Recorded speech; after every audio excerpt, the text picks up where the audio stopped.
हाय guys, एजुकल the teaching channel में एक बार फिर हाजिर हुए हैं आपके सामने आपके बहुत ज़्यादा प्यार के बाद, आपकी बहुत ज़्यादा रिक्वेस्ट के बाद। आज हम फिर आपके सामने फिर से वही सीरीज ऑफ लेसन लेकर आए हैं जो हमने पीछे छोड़ दिया था, उसको आगे लेकर बढ़ते हैं। एक बार फिर आपका स्वागत करती हूँ एजुकल द टीचिंग चैनल में। जैसे कि आप जानते हैं कि पिछला जो हमने लेसन दिया था वो था फॉर्मल एजेंसी ऑफ एजुकेशन, जिसमें हमने फॉर्मल एजेंसी ऑफ एजुकेशन को डिस्कस किया था। वो था हमारा home, the formal agency of education. आज हम डिस्कस करेंगे functions of home as a informal agency of education. अब जो फंक्शंस है होम के वो क्या है इनफॉर्मल एजेंसी ऑफ एजुकेशन के, आपको रिकैप्चुलेट करवाती जाती हूँ कि इनफॉर्मल एजेंसी ऑफ एजुकेशन क्या होता है, जो डायरेक्टली हमें एजुकेशन नहीं देता। याद रखिए, आपको हमने डिस्कस किया था फॉर्मल एजेंसी ऑफ एजुकेशन वो एजेंसी है जो डायरेक्टली आपको एजुकेशन देती है। इनफॉर्मल एजेंसी ऑफ एजुकेशन वो एजेंसी है जो इनडायरेक्टली आपको एजुकेशन देती है, जिसका कोई स्पेसिफिक मोटो नहीं होता, लेकिन फिर भी वो आपको एजुकेशन प्रोवाइड करती है डायरेक्टली इनडायरेक्टली। उसमें होम जो है सबसे पहली प्लेस पर है, पहले स्थान पर है, जो हमें इनडायरेक्टली डायरेक्टली एजुकेशन देता है। अब होम के फंक्शंस क्या है? A home play many important functions which are explained below. Home जो है बहुत ज़्यादा इंपॉर्टेंट फंक्शंस जो है उसके हैं, जो हम स्टेप बाय स्टेप आपके सामने आज डिस्कस करेंगे। सबसे पहला पॉइंट इसमें है place of affection. Every home fundamentally is a place of affection, specially for the younger one. हर घर जो है हर बच्चों के लिए एक सोर्स ऑफ अफेक्शन है। बच्चे को कहीं पे भी वो प्यार नहीं मिल पाता है जो उसे अपने घर पे मिलता है। हर छोटे बच्चे को अगर आप उनसे पूछें, अगर आप उनकी दिल की बात जानना चाहें, तो वह यही रहेगी, आपको यही सुनने को मिलेगा कि उसके घर में उसे सबसे ज़्यादा प्यार मिलता है। The head of the family और the elderly person in the home is a source of affection for other. जो आपके सबसे बुजुर्ग हैं वो क्या है, सोर्स ऑफ अफेक्शन रहते हैं। जैसे कि हमारे दादू हो गए, हमारे नानू हो गए, हमारे ताऊ हो गए, ये सारे हमारे लिए सोर्स ऑफ अफेक्शन है, क्योंकि वो घर के बड़े हैं। वो अपने बच्चों के साथ साथ पूरी परिवार को एकजुट बना के रखते हैं और सभी को एक जैसा प्यार देते हैं। और इसलिए कहते हैं कि घर जो है बहुत एक कहेंगे, हम ये कह के चल सकते हैं कि इसके बिना हमें किसी और जगह पे इतनी अफेक्शन नहीं मिल सकती। Now, due to the disintegration of families, some youngsters have started showing hatred for the elder. अब क्या है कि जैसे जैसे डिसइंटीग्रेशन हो रही है, न्यूक्लियर फैमिलीज आ रही हैं, तो क्या है कि यंगस्टर्स क्या कर रहे हैं, अपने बुजुर्गों को वो रिस्पेक्ट, अपने जो एल्डर्स हैं उनको वो इज्जत नहीं देते। इसी वजह से क्या होता है, कहीं ना कहीं हमारे जो एल्डर्स हैं वो भी क्या करते हैं, थोड़ा सा दूर हो जाते हैं, एक स्पेस बना देते हैं अपने और हमारे बीच में, जिससे क्या है नेचुरल वे में जो अफेक्शन है, जो हमारे घर का एटमॉस्फेयर है, वो वैसा नहीं रहता। Naturally in such circumstances there is to be decrease of affection. Decrease हो जाता है, हमारे प्यार में कहीं ना कहीं कमी आ जाती है। Though the system of education there is need of reviving good old tradition like adoring the elders, जो कि हमारे वक्त की ज़रूरत भी है। जो इस वक्त की हमारी डिमांड ये है कि हमें क्या करना है, रिवाइव करना है अपने सिस्टम को, अपने सिस्टम को टोटली चेंज करना है। हमें अपने ट्रेडिशंस में जाना है, जहाँ पे हम इज्जत करते थे, अपने पूर्वजों की इज्जत करते थे, अपने बुजुर्गों की इज्जत करते थे, उनको एक रिस्पेक्टेबल प्लेस में समझते थे। वही इज्जत हम स्टार्ट करेंगे और ये हमें अपने ट्रेडिशन में लाना है, क्योंकि हम कहीं ना कहीं वेस्टर्नाइजेशन की तरफ झुकते चले जा रहे हैं, जिससे क्या है वो इज्जत, वो रिस्पेक्ट वो है हम अपने पेरेंट्स को या अपने एल्डर्स को नहीं दे पा रहे, और जो अफेक्शन है, जो हमारा जो बॉन्ड है, वो क्या हो रहा है, थोड़ा कमजोर पड़ रहा है। सेकेंड पॉइंट है हमारे पास make social. Every home help in making the children more and more social. हर घर क्या करता है, अपने बच्चे को ज्यादा से ज्यादा सोशल बनना सिखाता है। In the home there is interaction between the different members of the family. अब घर में है तो हर एक बंदे से बात तो होती है, डिफरेंट मेंबर से, अपने कजन से, अपने चाचू से, अपने ताऊ से, अपनी बुआ से, सबसे आप क्या करते हो, इंटरेक्ट करते हो। In the street there is interaction with the children coming from neighbours home.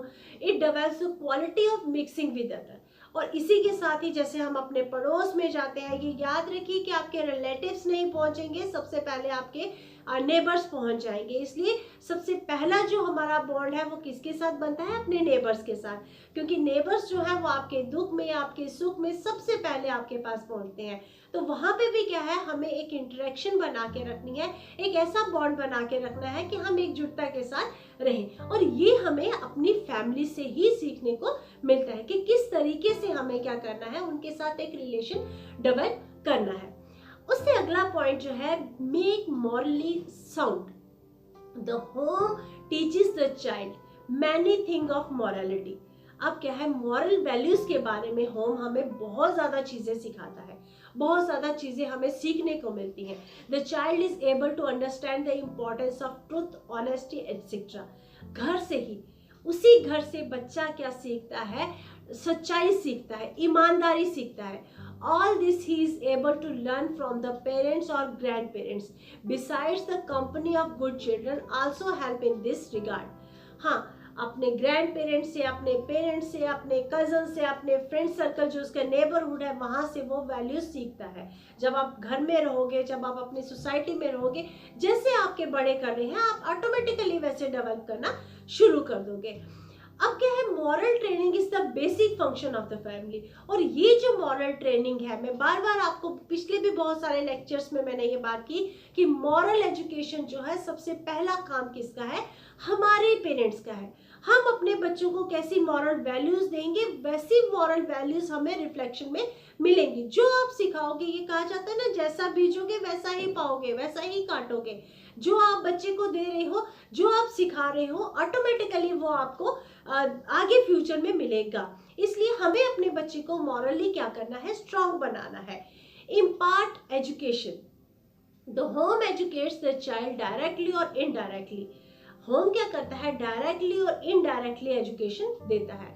The educated parents and other member of the family who are educated are able to educate the younger directly.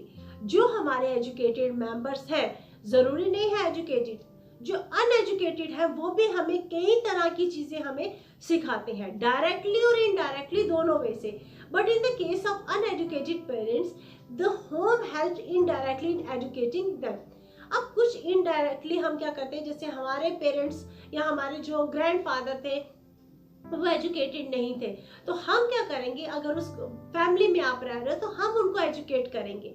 वो तो हमें करते ही करते हैं, वो हमें values देते हैं, लेकिन हम भी जो लेटेस्ट टेक्निक्स है, जो लेटेस्ट ट्रेडिशंस है, उनके बारे में उनको अवेयर करवाते हैं। आपको एग्जांपल देती हूँ, आप नहीं वो मोबाइल यूज कर पाते हैं जो आपसे छोटे बच्चे कर पाते हैं, और मोस्टली हम उन बच्चों को कहते हैं कि आइए हमें समझा दीजिए, हमें नहीं आ रहा है। हमारे पेरेंट्स भी हमसे पूछते थे, हम भी उनसे पूछते हैं छोटे बच्चों से कि आप ज्यादा हाईटेक हैं, आप टेक्नोलॉजी में वाले बच्चे हैं, तो आप हमें सिखा सकते हैं। इस तरीके से क्या है, एक बॉन्ड बनता है, और वो बॉन्ड जो है वो घर में सबसे पहले डेवलप होता है।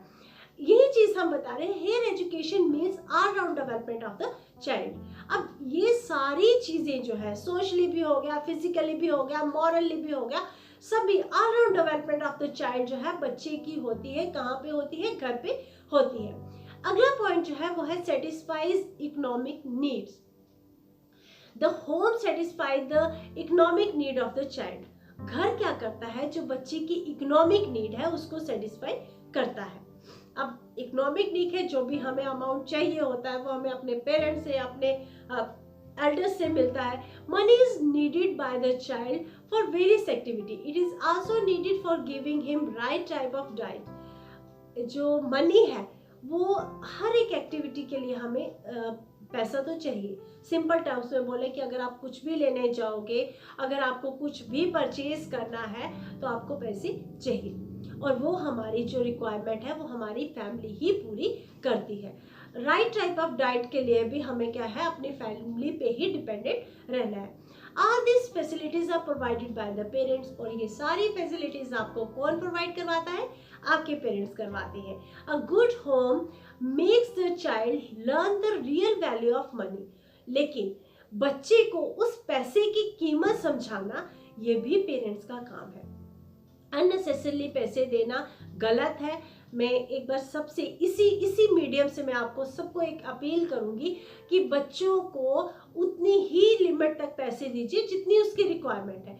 अगर आप ज़्यादा देते हो वो भी क्या है, गलत है, और अगर आप कम देते हो वो भी गलत है। अगर ज़्यादा दोगे तो बच्चा उसका मिसयूज़ करेगा, और अगर कम करोगे तो कहीं ना कहीं उसमें वो कम्प्लेक्स डेवलप हो जाएगा और वो चोरी से या कहीं और से वो चीज़ लेने की कोशिश करेगा। इसलिए बच्चे को बैलेंस में रखिए, दीजिए उसे, लेकिन उतना दीजिए जितनी उसकी रिक्वायरमेंट है। A good home makes the child learn the real value of money that helps the child earn money rightly and utilize it properly। और ये क्या करता है, बच्चे को हमें ये सिखाना है कि आप मनी तो लो, लेकिन उसको यूटिलाइज कैसे करना है ये अच्छे तरीके से उसको समझाएं। Family is well need economic unit. Family क्या है, एक अच्छे तरीके से बुनी हुई इकोनॉमिक यूनिट है, पूरी तरीके से जिसे हम कहते हैं संजो के बनाए गए। In a good home the child enjoys economic security. एक अच्छे घर में बच्चा जो है इकोनॉमिकली सिक्योर रहता है। He find himself free from any type of economic worries. वो अपने घर में किसी भी तरह की इकोनॉमिक वरीज है, फाइनेंशियली जो उसको डिस्टर्बेंस है, उससे दूर रहता है। All this help the child have a balanced personality। और ये सारी चीजें क्या करती हैं, बच्चे की हेल्प करती हैं एक बैलेंस पर्सनैलिटी के लिए। जब बच्चा ये सारी चीज़ों को समझेगा कि मुझे कितना स्पेंड करना है, कितना सेव करना है, किस पे खर्चना है, किस पे नहीं खर्चना है, ऑटोमेटिकली वो एक बैलेंस पर्सनैलिटी बन जाएगा। इसके आगे जो पॉइंट्स है वो हम अगली स्लाइड्स में शेयर करेंगे, अगले जो आपकी वीडियो है उसमें हम शेयर करेंगे। तब तक हमारे साथ बने रहिए, बिल्कुल लाइक शेयर और सब्सक्राइब करते रहिए ताकि हम आगे से आगे और ज़्यादा से ज़्यादा आपके साथ लेसन्स लेकर आए। मिलते हैं नेक्स्ट लेसन में। Till then good bye.